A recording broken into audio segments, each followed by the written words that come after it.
A very good Monday morning to you. Rich here. Want to update you on a few things as we continue another week. We're getting another week closer to the kids going back to school.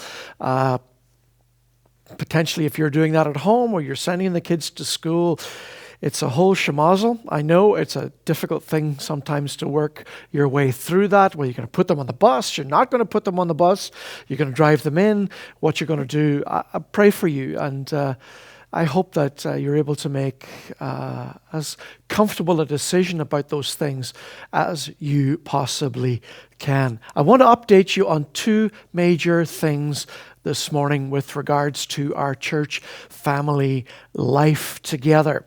Last Monday, I talked to you about a special mission offering that we were uplifting for relief work in Beirut in the Lebanon.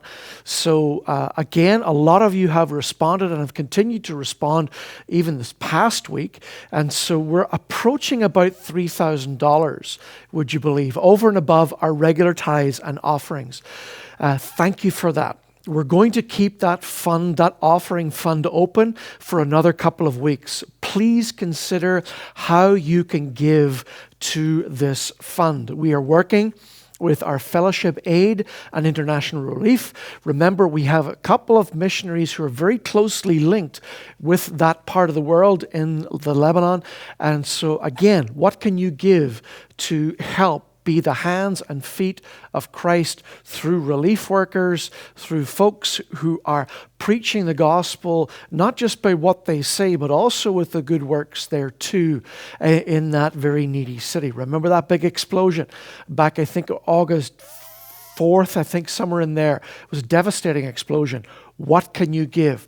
How can you give to the Lord's work there? So that's that Lebanon special mission offering that we are keeping open for the next little while, probably another 2 weeks or so, I would guess.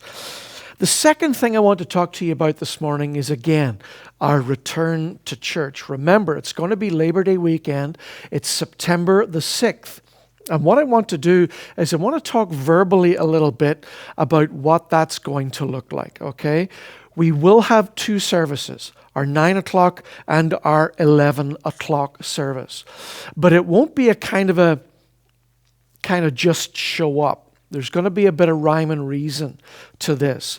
So what we're going to do is we're going to ask you either to sign up online through a little link that we will provide. It will be put out, sent to you in an email splash, probably put on Facebook as well, so that you can sign up. You can sign up digitally, or you can pick up the phone and you can call into the office, and Melissa will add you to the list. There's a limited number of spaces because we want to again, comply with social distancing regulations and all of that good stuff. We're going to have two places that you can sign up to go and be there. So we will have our auditorium set up, and we will also have our fellowship hall set up. Auditorium will hold close to 70 or so seats, and then the fellowship hall around 24, 25, 26 people. So that will be the two spaces there, and we can do that. There is no kids programming as yet. There's no kids programming as yet. I want to make that clear. So if you bring the kids with you, we're going to have something, little busy packs and things that we can give to them, so that as you watch the service, they'll have something to do, and you'll be able to have that family feel there too. I want to say to you as well, I want to give you permission as one of your pastors to say, if you're nervous about coming back to church, I do not want to put any pressure on you for you to do that. I don't want you to sear your conscience. But if you feel confident, I want to tell you, we're going to start to get back together again. Now, let me talk a little bit about what to expect as you come back to church. You will park, of course, in the parking lot, the car park, the parking lot, and you will walk up to the true front door of the church, again, observing social distancing.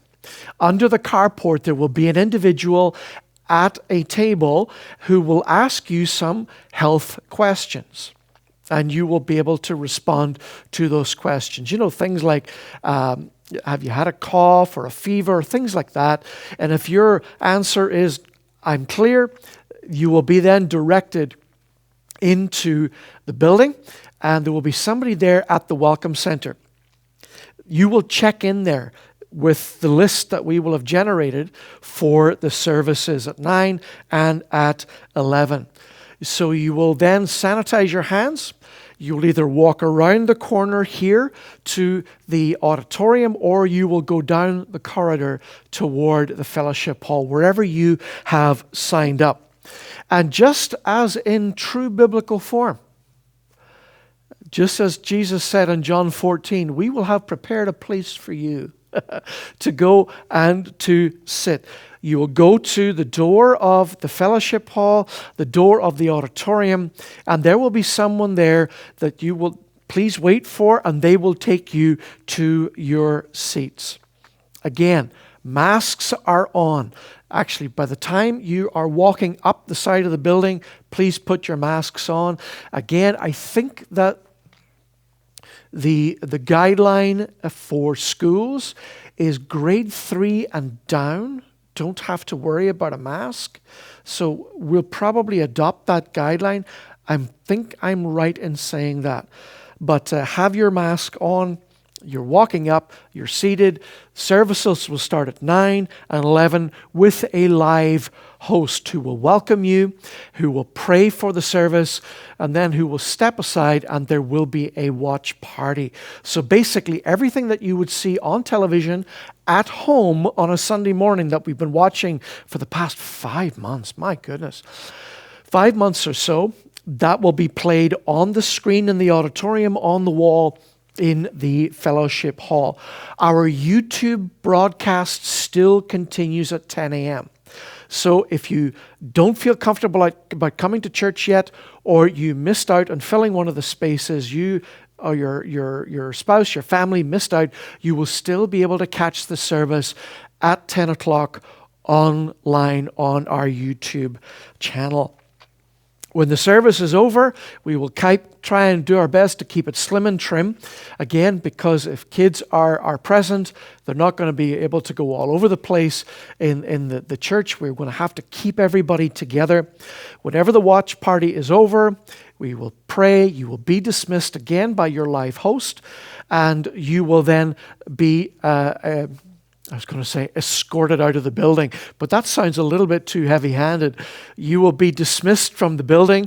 And again, as you leave, as you're going back down to your cars, remember the physical distancing again.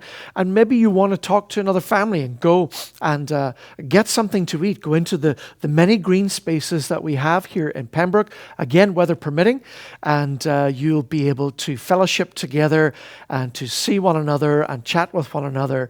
That's the new layer that we are trying to add to the return to church. Now, again, as things progress, we will be able to eventually do a live preach and all of those good types of things. And again, we're working all of those bits and pieces out. And in between the two services, between 9 and 11, we are going to ask those who are gathered at the 9 o'clock service to, I don't know, I'm grasping for the word here, promptly, I guess, just leave the building, because we will have to clean and sanitize, okay? So that will we will need a little bit of time to do that.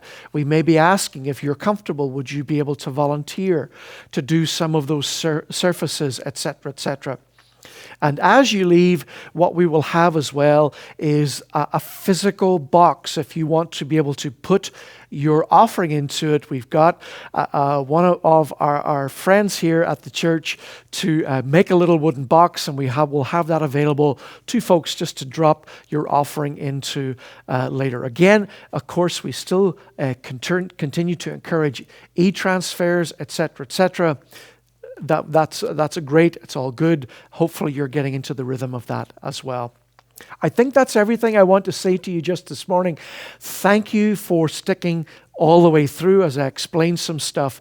But God bless you. Have a great week and continue to pray for us as a pastoral staff, as a leadership, as we make these decisions about coming back to church, programs starting, phasing things in, so we're not just all starting in a bang.